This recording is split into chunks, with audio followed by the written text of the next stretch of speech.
Awareness में आपका स्वागत है। मैं राहुल अडाव, काउंसलिंग साइकोलॉजिस्ट। आज हम पिछले वीडियो में जो हमने 23 सबक सीखे थे उसमें से 5 हमने पहले वीडियो में देखे थे। उसके आगे के 5 हम इस वीडियो में देखने वाले हैं। उसमें जो छठा है वो है ट्रीट एवरीवन विथ रिस्पेक्ट। हम इसको इस उदाहरण से ऐसे समझेंगे कि हमें खुद को कैसी ट्रीटमेंट मिलनी चाहिए, लोगों से वैसे हमने रहना चाहिए, वैसे हमने दूसरों के साथ बिहेव करना चाहिए, तभी हम दूसरों से अच्छे से कम्युनिकेशन कर सकेंगे, हमारी रिलेशनशिप अच्छे से चलेगी। दूसरी बात ये होती है कि एक संत तुकाराम जो महान संत है वो ऐसे कहते हैं कि जब भी आप दूसरों की मदद करते हैं या दूसरों को रिस्पेक्ट देते हैं तो वो रिस्पेक्ट आप खुद को ही करते हो, क्योंकि जब भी हम रिस्पेक्ट देते हैं दूसरों को तो हम यही समझते हैं कि जो दैवी तत्व हमारे अंदर है वही दैवी तत्व दूसरों के अंदर भी है, उसको हम वो प्रणाम करते हैं या रिस्पेक्ट देते हैं। तो हमें दूसरों को रिस्पेक्ट देनी चाहिए। जैसे हम रिस्पेक्ट के बारे में सोचेंगे तो हमारे मन में अपने आप acknowledge the dignity of the others, मतलब दूसरों की जो डिग्निटी है, प्रतिष्ठा है, उसके बारे में हम सोचने लगेंगे कि उससे कैसी बात करनी चाहिए।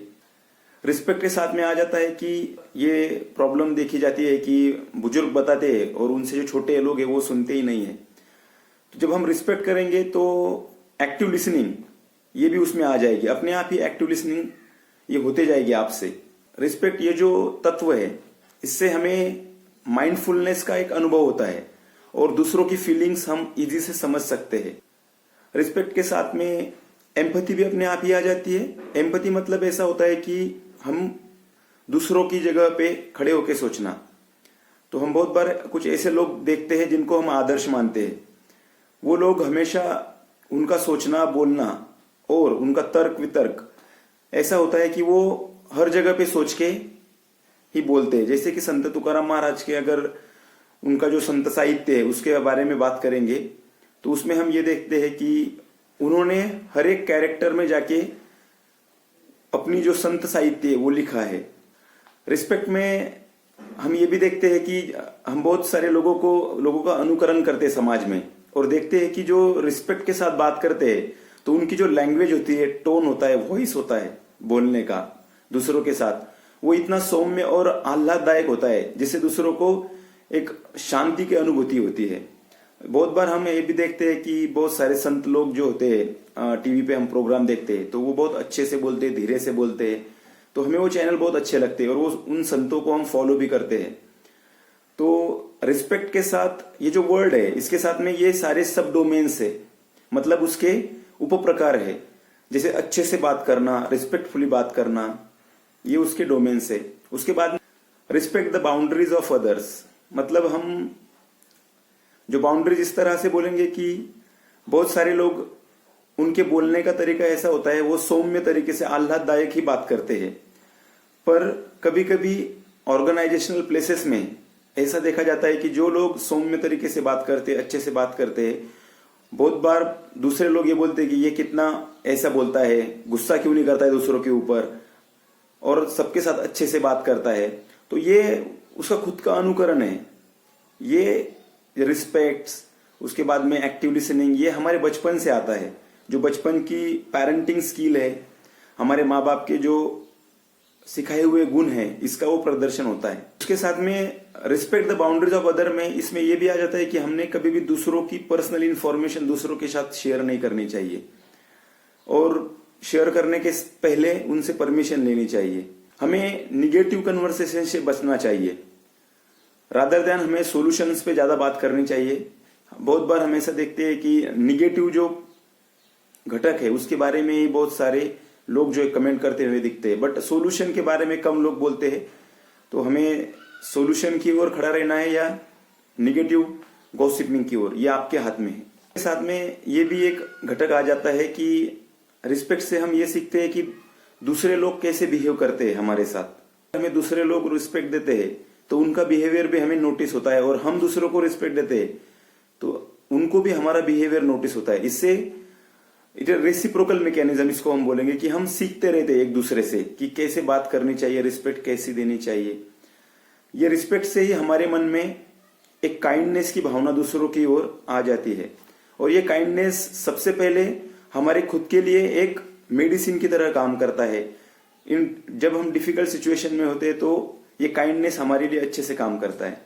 रिस्पेक्ट हमें सीखने में मदद इस तरह से भी करता है कि जब भी कोई लोग गुस्से से बात करते हैं तो हमें, जब हम उनको रिस्पेक्ट देते हैं तो उनका जो बिहेवियर है, उनकी लर्निंग है, नर्चरिंग है अपनी प्रीवियस एक्सपीरियंस से, मतलब उनके बिलीव्स कैसे बने होंगे, उनकी पेरेंटिंग कैसे हुई होगी, तो ये भी हमें सीखने को मिलता है।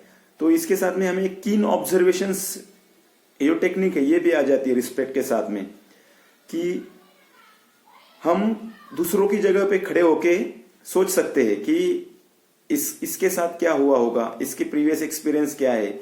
इसके साथ हम ये सोच सकते हैं कि दूसरों के जीवन में हम इजीली एंटर कर सकते हैं, रिस्पेक्ट अगर दूसरों को देते हैं तो। हेल्पफुल और सपोर्टिव रहना चाहिए। और उसके बाद में be accountable to your own actions. जो भी एक्शन हम लेते हैं उसके लिए हमारी खुद की जिम्मेदारी रहती है, हम खुद उसके लिए रिस्पॉन्सिबल होते हैं। तो अराउंडिंग का जो भी बिहेवियर है, हमारे साथ लोग वैसे ही रहते हैं जब जैसा हम उनको ट्रीट करते हैं। ये हो गया हमारा छठा पॉइंट। अभी सातवां पॉइंट देखेंगे। हम जो भी आराम लेते हैं उसको हमें एक प्रोडक्टिविटी टूल देखना चाहिए। बहुत बार हम देखते हैं कि लोग कंटिन्यूअसली वर्क करते रहते हैं, काम ही करते रहते हैं और रेस्ट नहीं लेते हैं। तो जैसे कि 8 आवर्स की स्लीप हमें बताई गई है बाय द साइंस ने इसे बताया है कि 8 घंटे हमें सोना चाहिए। और दिन में अगर आप कुछ छोटा सा नैप लेते हो 20 मिनट्स का, तो ये आपके लिए एक कॉग्निटिव एनहांसमेंट, मतलब आपकी मेमोरी के लिए एक बूस्टर हो सकता है, और होता भी है। बहुत सारे लोग इसका अनुभव ले चुके हैं और ले भी रहे हैं।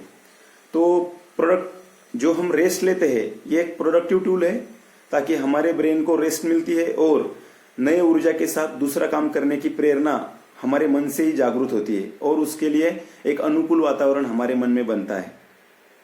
8वां पॉइंट है बी हॉनेस्ट। तो honesty is the best policy, ऐसा बोला जाता है। तो सबसे पहले हॉनेस्ट हम खुद के साथ रहना चाहिए। खुद के साथ हॉनेस्टी सबसे पहले हम रहेंगे, तभी दूसरे लोग हमारे साथ हॉनेस्ट रह सकेंगे। 9वां पॉइंट है गिव यूर कस्टमर स्टनिंग। जैसे आप देखते हैं कि फॉर एग्जाम्पल मैं आपको संतूर साबन का एग्जाम्पल लेता हूं। उसके ऊपर ना कभी कभी वो बॉक्स देते हैं, स्टील का बॉक्स या फिर प्लास्टिक का बॉक्स, पेन। तो it is stunning good for their customers को खुश रखने के लिए ये सारी चीज की जाती है। तो आप जहां भी जा रहे हो, जिस ऑर्गेनाइजेशन में जा रहे हो, काम कर रहे हो, तो जितने लोगों के साथ आपका संबंध आ रहा है, तो वो सारा आपका एक कस्टमर ही है। और उसके साथ आप कैसे रिलेशन मेंटेन करते हो, रिलेशन इन द सेंस आपकी जो फ्रेंडशिप है वो कैसी रहती है। और वो फ्रेंडशिप ही मायने करती है कि आप आपके पर्सनल और प्रोफेशनल लाइफ में कितने सुखी हो। और 10 पॉइंट है shine a light on people's gift. तो हमें ऐसा देखते हैं कि जब हमारे घर पे मेहमान आते हैं और छोटे बच्चों के लिए कुछ खाने के लिए लाते हैं, तो उनका जो हैप्पीनेस होता है वो हम काउंट नहीं कर सकते। तो हमें जो भी गिफ्ट मिले हैं आज तक, चाहे वो आपकी पढ़ाई में किसी ने हेल्प की हो, चाहे वो आपके ऑर्गेनाइजेशन में आपके लिए हेल्प करता हो, बट रैशनल हेल्प होनी चाहिए, ना कि किसी को दुख देना। एक रैशनल हेल्प होनी चाहिए जिससे दूसरों का भला हो और आपका खुद का भी भला हो उसके साथ। तो ये आज के दूसरा जो वीडियो, ये पार्ट 2, इसमें हमने वो 5 पॉइंट्स सबक सीखे हैं जो हमें हमारे लाइफ से सीखने को मिलते हैं। Thank you.